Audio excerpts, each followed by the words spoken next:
दोस्तों, एक सवाल हमेशा उठता है कि पता नहीं क्यों, है ना?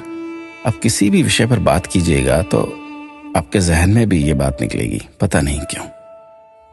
खाने को सादा दाल रोटी होती थी, लेकिन फिर भी किसी को खून की कमी नहीं होती थी, पता नहीं क्यों। स्कूल में अध्यापक खूब कान खींचते थे, डंडों से पिटाई होती थी, लेकिन कोई बच्चा स्कूल में डिप्रेशन के कारण आत्महत्या नहीं करता था, पता नहीं क्यों। बचपन में महंगे खिलौने नहीं मिलते थे, लेकिन हर खेल बहुत आनंदित करता था, पता नहीं क्यों।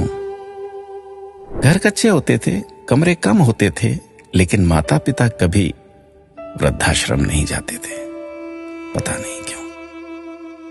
घर में गाय की, कुत्ते की, अतिथि की, मेहमानों की रोटियां बनती थी, फिर भी घर का बजट संतुलित रहता था। आज सिर्फ अपने परिवार की रोटी महंगी हो गई, पता नहीं क्यों।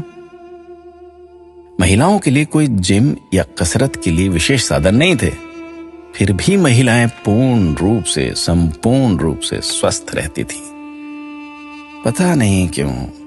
भाई भाई में, भाई बहनों में अनेक बार खूब झगड़ा होता था, आपस में कुटाई तक हो जाती थी, परंतु आपस में मन मुटाव कभी नहीं होता था, पता नहीं क्यों।